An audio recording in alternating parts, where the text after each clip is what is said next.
May 1940. Germany breaks through the French front. And somewhere outside Paris, 34 unfinished vehicles are still sitting inside a factory. Small four-wheel drive tractors meant to move anti-tank guns wherever German tanks appeared. Vehicles the army had already been waiting too long for. But nobody finishes them in time. This is the Latil M7T1.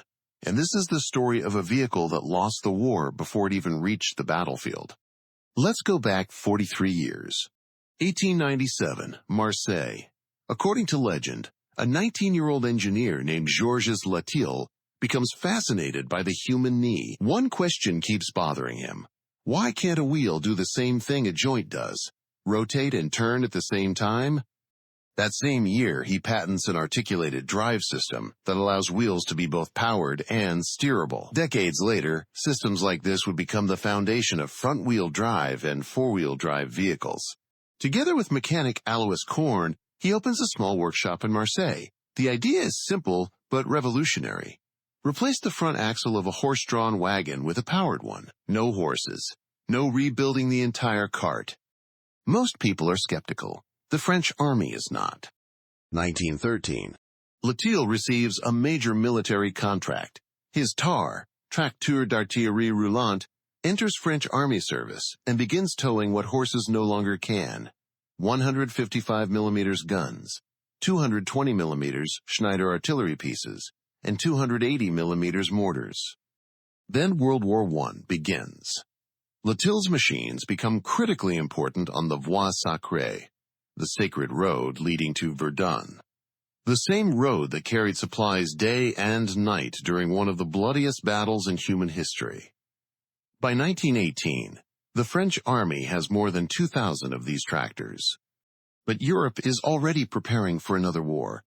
By the mid-1930s, the French army needs a small four-wheel drive vehicle capable of towing a new 25 mm anti-tank gun. It sounds simple. It isn't. Existing vehicles are too heavy, too slow, too large. Several manufacturers try to solve the problem, including Citroën, Renault, and Latil, a company that has already been building four-wheel drive machines for almost 40 years. Their prototype, the M7T1, is small and compact, a 50-horsepower engine, room for 5 armed soldiers or 500 kilograms of cargo, and permanent four-wheel drive. Fuel consumption is around 25 liters per 100 kilometers on the road. No armor, no weapons. Just a tractor, reliable, capable off-road, and able to go where heavier vehicles already get stuck. And that is exactly what the French army is missing. In 1940, France doesn't just lack tanks and guns. It lacks mobility. The problem is not only firepower. The problem is that the guns cannot get where they are needed fast enough. The prototype enters trials at Vincennes in March 1939. The commission concludes that the vehicle performs similarly to its competitors, falls behind somewhat in cross-country ability, but that the overall concept is theoretically superior. The Army places an order. 485 tractors are planned before the end of June 1940. Then even more, up to 300 vehicles per month together with the Simca factory. An ambitious plan, and a complete disaster in execution. September 1939. Germany invades Poland. France mobilizes, and everything begins to fall apart. The factory in Zoresne loses part of its workforce as workers leave for the front. Deliveries of special steels stop. Production, originally planned for autumn, is delayed until December, then delayed again until January. The first 49 vehicles finally leave the factory in March 1940. Another 44 are completed in April. The Army expected hundreds. It receives barely more than 90.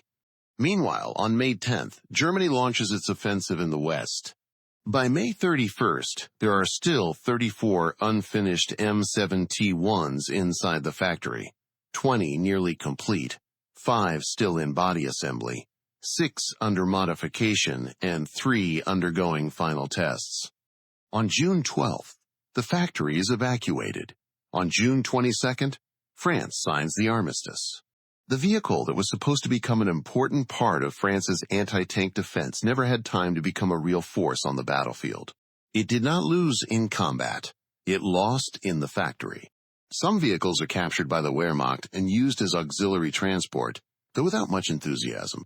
But in France, the M7T1 does not disappear.